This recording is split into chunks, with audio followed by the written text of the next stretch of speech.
Hello, my name is David Thorpe. I'm the Communities Manager of Sustainable Cities Collective, the foremost website for sustainable urban leaders everywhere. Rob Hopkins is an independent activist and writer, best known as the founder and figurehead of the Transition Towns movement, which he started in 2005. We're also lucky enough to have him on the advisory board of this website. Based in Totnes, southwest England, he is the winner of many accolades, including the 2008 Schumacher Award. He has a new book out, The Power of Doing Stuff, about how ordinary people can help to make the world more sustainable from the bottom up. Good morning, Rob. Hi, David. Hi, thank you very much. Now, you recently went to Nantes in France, which is an eco-city, European Eco-City of the Year, and you spoke to a conference in there. Can you give us an idea of what the reaction was like to your presentation? The talk went down really well, I think. It felt like it was a very useful addition to have there, that voice of projects in cities that are being led by citizens rather than being led by more top-down kind of approaches.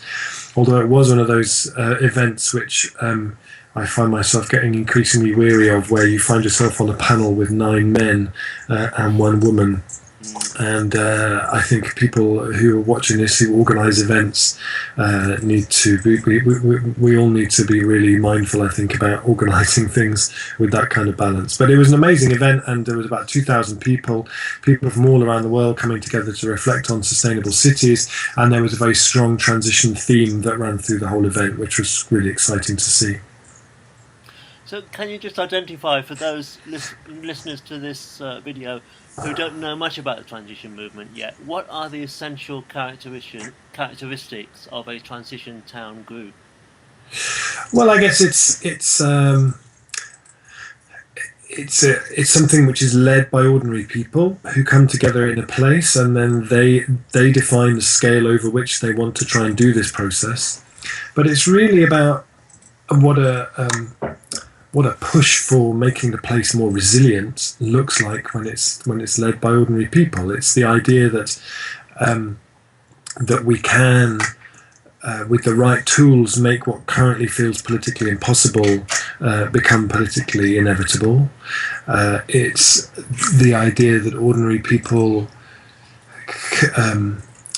are best, I suppose, there's kind of quite an audacious idea at the heart of transition, which is that if we're really going to make sustainability happen and we're going to decarbonise, that could be great fun, and that could be fantastic opportunity. It could unleash all kinds of imagination and entrepreneurial spirit.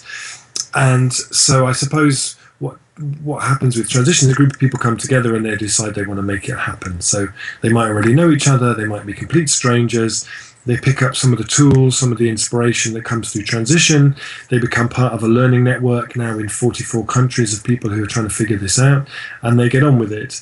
They do so bearing in mind that it's not just an outer process of putting up windmills and insulating lofts. It's also an inner process of how a community is able to support each other through that.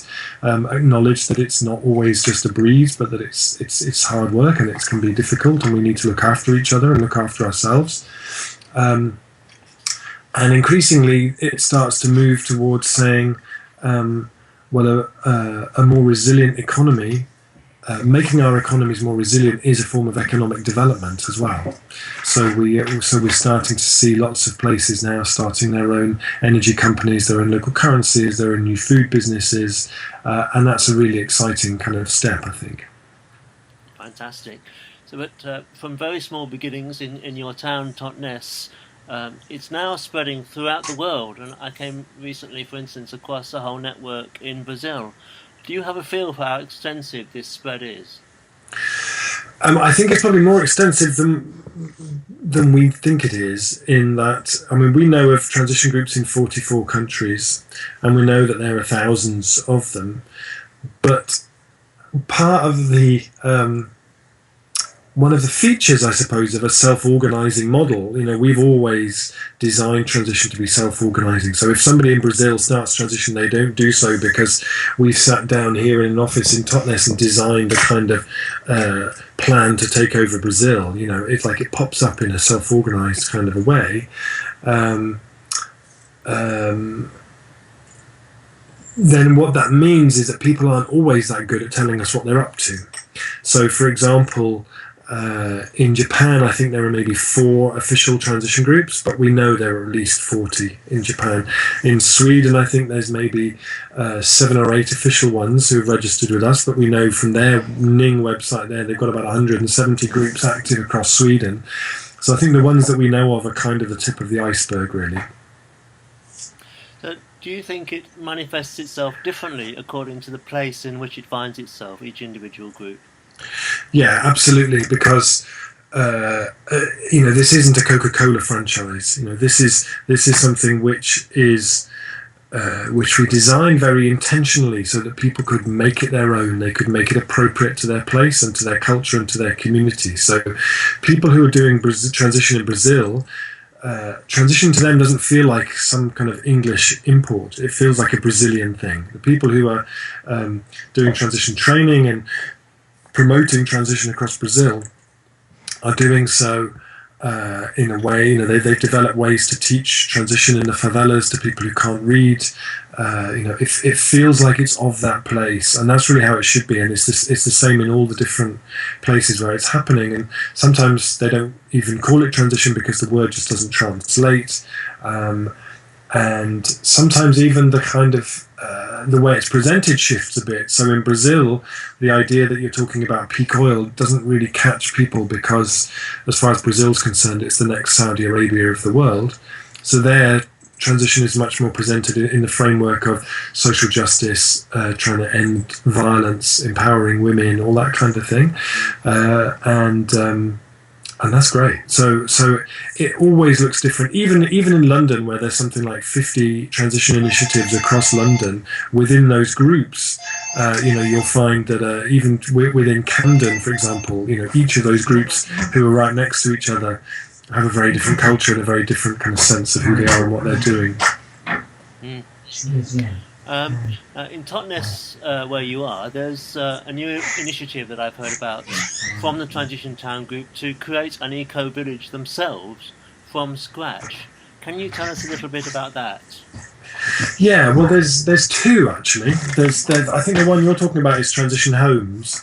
And Transition Homes is working to build 25 homes on just on the edge of town here, and to do so as 100% affordable housing, built using local materials, very high levels of energy efficiency, an element of self-build, permaculture landscaping, that sort of thing. And that's very exciting. And they've bought the site and they're putting in their planning application, I think, sometime next year.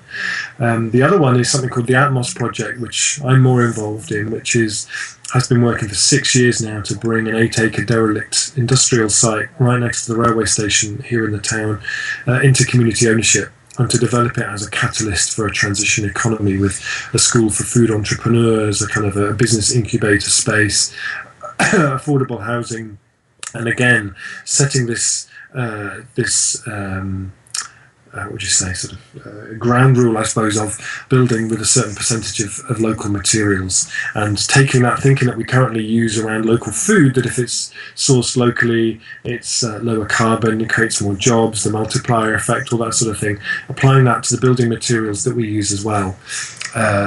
And that is going to be, hopefully, next year, the UK's first community right to build order that anyone's actually done. So there'll be a community consultation, and then from that there'll be a master plan, and then one of the powers of the Localism Act now is to say if you then run a referendum and you get over 50%, then that is a form of planning permission.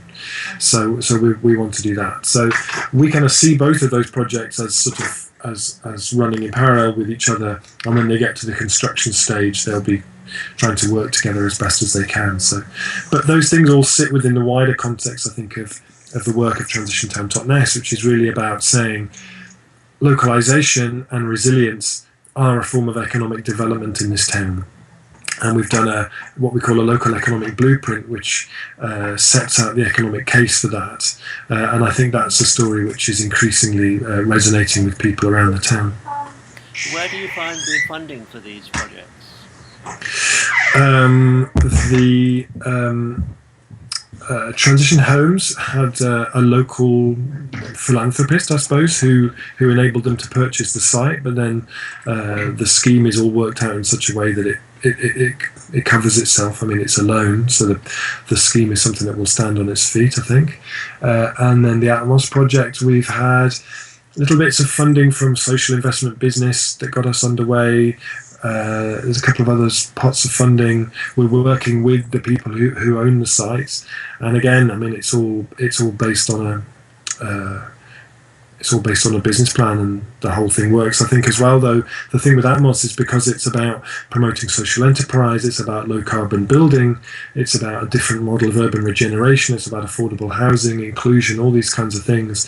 I think there's, it's kind of fundable in ways that straightforward housing projects aren't as well. And there's a heritage aspect to it as well, because one of the buildings on the site was built by Isambard Kingdom Brunel and is a listed building. Does that include crowdsourcing, crowdfunding? Yeah, I think there will be an element of that. And what we want to do as well with Atmos is to run a community share launch as well in order to support it, which will come in sometime after we get the planning. Your most recent book is called The Power of Just Doing Stuff, and it details many reasons to be optimistic in the face of environmental and political gloom. What are the most exciting things that you document in the book? I think a lot of my role in Transition Network is kind of being a storyteller, really, and sort of gathering up the stories of what people are doing and then putting those stories out. So there's some great stories in there, and they range from what you might think of as the smaller things, like a transition group starting a food garden or kind of a food gleaning project or something, up to the really bigger, more conventionally exciting things, I suppose, like the Bristol Pound, which the mayor now takes his full salary in, and you can spend them on the buses in Bristol, and you can pay your council tax with them and so on, or things like Brixton Energy, which are really exciting, groundbreaking community renewables projects. But actually, I think some of the most exciting stories are often those smaller stories, actually, because people tend to look at them and think, oh well, it's just people growing a bit of lettuce in the town or whatever, and well, that's not going to feed anybody. But I think one of my favourite stories in there is from Porto Alegre in Portugal, which is a story that's been really a city that's been really struggling and hit really hard by the austerity in Portugal. And it's the story just of some people living in an apartment block over the road from a small shopping mall, and a small piece of lawn, really, that was just in front of the apartment. And the transition group mobilised some people to come and help the people in the apartment blocks turn that piece of ground into a food garden. And it's not something that will feed Porto Alegre or feed one family in Porto Alegre. It's a tiny bit of ground. But actually, that was where you can trace a lot back to that, because a lot of the people who lived there's experience of life had been, there's no point trying to change anything because it doesn't make any difference. Who are we? We're tiny, we can't change anything. That garden got everybody out and involved, and people who hadn't talked to each other for years talked to each other. A woman I spoke to there, she said, I've lived here for 30 years and I've seen this place crumble as people turn their backs on each other, and this was the first thing that got everyone together. And actually what we find is that a project like that, then when you look through, it's the thing that gave everybody a huge amount of a boost in terms of projects that have then come up, much bigger projects, but you can trace them back to that little piece of ground. In one brief sentence, could you just say, if anybody is listening to this and they don't have a transition group in their area, what would they do to set one up? You go to transitionnetwork.org. There's a thing there called Transition Near Me. You type your postcode in, it'll tell you the groups, the people, the projects that are happening near you. And so go along, get involved. If there isn't, then have a look at the links, and there's all kinds of resources there to get you started.